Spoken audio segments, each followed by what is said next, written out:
Calamari salutations everyone, Squid here bringing you the week 11 battle of the SRL Draft League Season 2, and this week we are facing off against ShinyShuriken. He's got a channel of YouTube of his own, so I'll leave the link in the description. By the way, this is also the perfect opportunity for me to mention that I will be joining another draft league, and the commissioner of that league is precisely a ShinyShuriken. The draft should start around in some hours, and I believe I can upload a battle for you guys 2 weeks from now, so that's pretty exciting. We'll be doing 2 draft leagues at the same time, this one and the ShinyShuriken's draft league, and I'll talk a little bit more about that league when we get into it. So as for his team, he has an old friend of mine in Gmax Grimsnarl. I love that mon. It's a great pick. It was my best pick in season 1, and I love it very much. And I'm pretty scared because I know it can be a very versatile mon.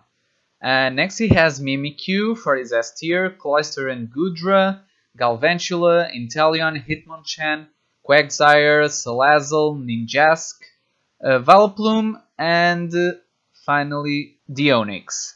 So, looking at his team, I know, since he uploads these battles, I know the mons that he likes the most to bring. So I'm expecting Grimmsnarl and Mimikyu, for sure.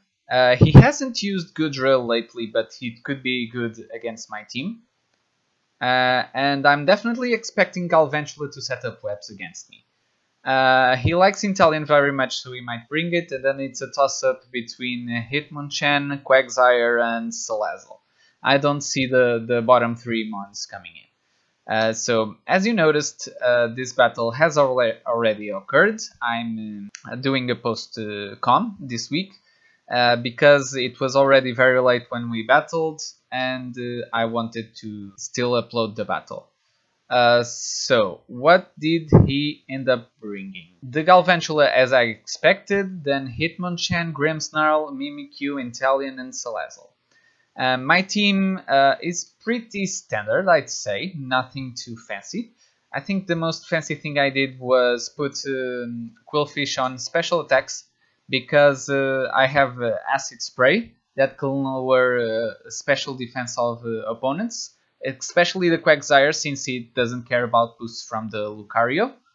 And then I have a curse set on Appleton again that I hoped it could put some work in. And yeah, basically that's it. So if we roll the battle, then my turn 1 strategy was leading with Crustle, and I had Rock Blast on Crustle to prevent the Focus Sash on Galvantula from leaving it alive. So that's exactly what I do. I lead with Crustle, and he leads with Galvantula. So I'm like, okay, this is perfectly fine, this is what I prepped for. Let's go Crustle, click Rock Blast, and let's see what happened when I clicked Rock Blast. He goes for Thunder first, and I'm like, do I leave that? Okay, I leave perfectly, but then I get paralyzed, and I'm like, please don't get paralyzed, and yes, I don't get paralyzed. I will kill the Galvantula, except not, because I get 2 hits, the minimum roll, and I'm like, oh yeah, goddamn. Now he will set up webs on my face. I just knock off because even if he switched, it was a better overall play, but he just ends up setting up the webs, and he sacks the Galvantula. And I'm like, how can I get Rabombi in now that I can't, so that it can default? He brings in the Grimmsnarl, and I'm like, Qwilfish is a very good switch into this, so I can preserve the Crustle as a sack later, and I can bring in the Qwilfish, and that's exactly what I'm gonna do. And I'm expecting him to set up screens or paralyze something, because he likes to run Grimmsnarl very defensively. Um, Speed aside, intimidates aside, he decides to Dynamax right on my face, and I'm like, I don't believe this will do very much, unless he predicted the Quillfish and went for a Thunder Punch, because I know for a fact Grimmsnarl has a Thunder Punch. But other than that, I should be pretty fine whatever he decides to do. So I'm expecting, and he decides to Max Knuckle. And I'm like, okay, that's pretty fine, it won't do much, it does nothing actually, but he does raise his attack, which is kind of a bummer because I have lower. I go for Acid Spray, because it's overall the best play against the Grimmsnarl, it's super effective and it will lower its special defense. He goes for the Snooze and he gets the Drowsy. And that will affect my play in the next 2 turns. So here is the special defense drop, and now I'm thinking, I don't want Quillfish to go to sleep. So I have to switch out, and it's a good thing that I preserved the Crystal, because this way I will be able to preserve the Quillfish for later.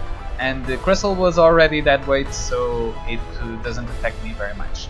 And after Crystal dies, I'm thinking that more importantly I can bring in Ribombee to defog the webs away. So anytime now I'm going to click Crystal, yeah. I'm expecting him to either max guard or snooze again. And what he does, he decides to press the snooze button again, like most people do on Monday morning. So Crystal goes to sleep for the rest of the battle, but that's okay, because now I can bring in the Ribombee, and Ribombee will get me rid of the webs. So I'm pretty fine with that. Okay, it's his last turn of G-Max. I know for a fact that Grimmsnarl doesn't have super effective coverage against Ribombee, so I'm pretty safe to defog. I'm feeling pretty safe to defog. And I totally forget about Prankster Taunt. So now I can't defog the hazards away, and I'm like, oh no, this just got really bad. Really bad, really fast. So before he does anything scarier, I'm gonna blast and see what he does. He decides to T-Wave, and now things are really scary, because I can't bring in Ribombee safely the rest of the match. It will always take a hit first, and I'm not feeling quite as certain about getting to remove hazards this battle. So Hitmonchan comes in, I'm expecting a Bullet Punch, so I switch out immediately into Appleton, because since Quillfish is chipped, I want to preserve it for later. I'm gonna click Appleton anytime now, and yeah, here comes the apple, and as I expected, he clicked Bullet Punch. So I was kind of afraid of Bullet Punch killing outright Ribombee, and it does pretty low damage to Appleton. Now I know for a fact he is going to bring in the Inteleon and Ice Beam, but I can set up this opportunity to hit Curse again once, and now I'm in a pretty good position, because he's not expecting the low amount of damage that Ice Beam is going to do with Big Cat. So there is a Curse boost on my end, and I know for a fact I can 2-hit KO the Inteleon. So now I will G-Max the Appleton, and then I will click Max Quake to raise my special defense even further. So let's see, the Big Apple coming in. Appleton is doing stuff again, and it's being useful. I'm really proud of it. Go Apple! Slay the Inteleon! Bring it to pieces! So he goes for the Ice Beam. Let's see how much it does. Nothing. It does nothing. Okay, so I'm like, Max Quake. So let's raise our special defense further. in order for the Intellion to do the least damage possible. And now I have a decision. I have to decide if I want to Heavy Slam, because the next thing that threatens Appleton very much is Mimikyu. I'm kind of deciding between Steel Spike and Max Quake. But in the end I decide Max Quake because I think the Max Steel Spike wouldn't finish off the Intellion, and I want to play it safe. He gets the crit with the Scope Lens, that's 1 in 8 chance to get it. And it comes in play in the next few turns. Because from this range, I think Mimikyu will always kill me. I still get a little bit of recovery from the leftovers. He brings in the Mimikyu, and I have to Steel Spike in order to raise my defense and hope that he doesn't go for the Sword Stance, which he does. And things are getting scarier, but I'm still not quite worried because I still believe I have an answer for it, for the Mimikyu. I go for Steel Spike, it breaks its disguise, it's so annoying that disguise. And yeah, there goes the disguise, 1/8 of its HP gone. And I'm praying now that I can leave a +2 play rough on Mimikyu, and I will click Heavy Slam in order to try and kill it. Yeah, Heavy Slam any minute now. Okay, so he goes for the play rough, normal play, and he gets the KO. So now I'm like, probably the best answer for this is the Aegis Slash. I still think about bringing Quillfish, but in the end I do bring Aegis Slash because I think I have a higher chance to survive the hit.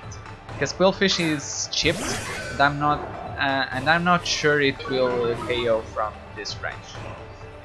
So now I'm banking on surviving even a Shadow Claw from +2. So I just go straight for the Iron Head, and he tried to Swords Dance predicting like a Shadow Sneak or something.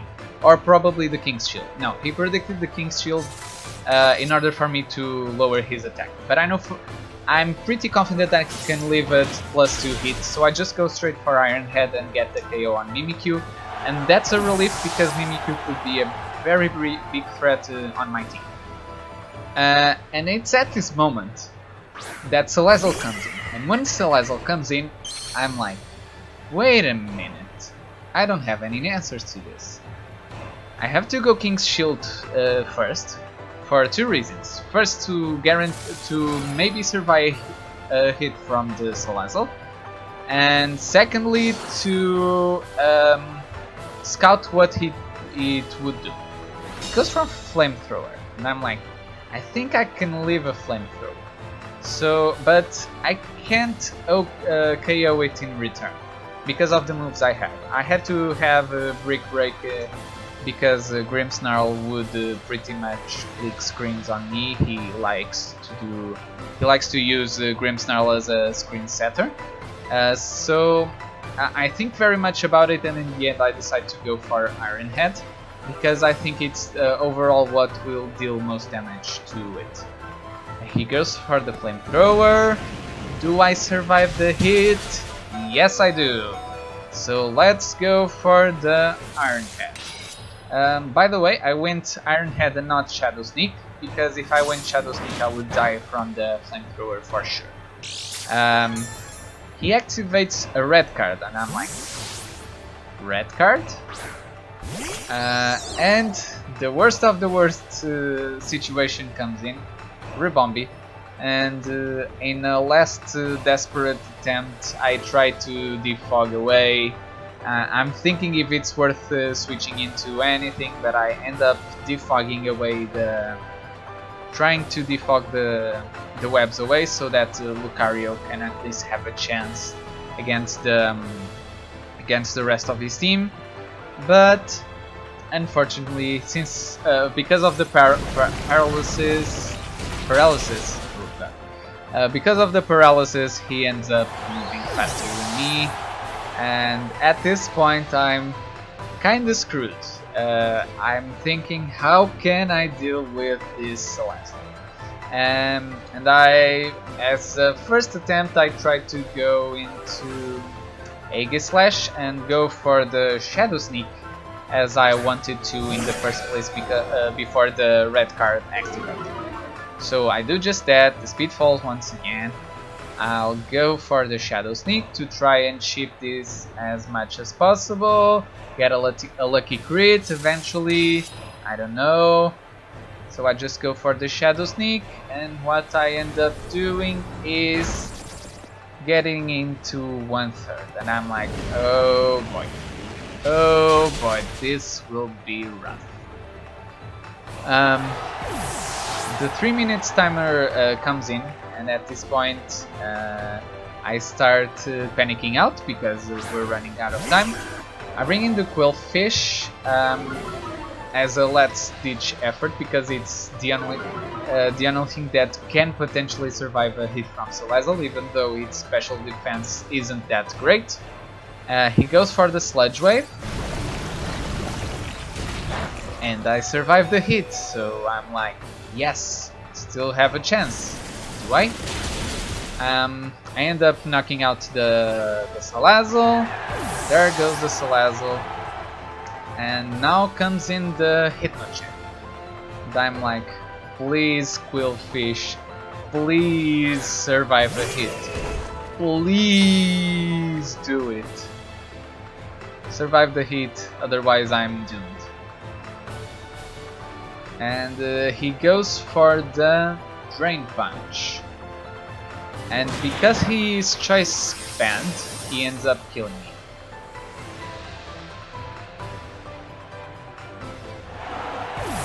So now, I just my last resort is that Lucario is somehow faster through webs than Hitmonchan. But spoilers, he isn't. He goes for the Drain Punch again, and he ends up taking out the Lucario. So in the end, it's a 1-0 loss for our team. He ends up winning the battle, and GG's to ShinyShuriken.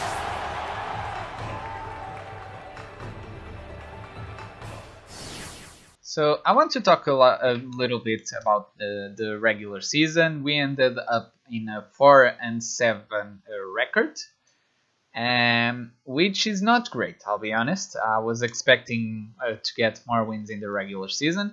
But I think I ended up not meshing with my team as much as I wanted. So now playoffs will enter. I'll show you the playoffs picture now. This was before the match. So as you see, I ended up in 5th place, and 5th place means I will battle 2nd place, and 2nd place is Manny. So I will battle him once again. It's two sides of a coin. For one side, I know I can beat him because I have already done it this season, and for the other one, he still has the G-Max Charizard, so it will be a very scary match. So I will catch up to you guys next battle, and we'll see you there. Don't forget to leave a like and subscribe to both me and ShinyShuriken. And Squid, jetting out.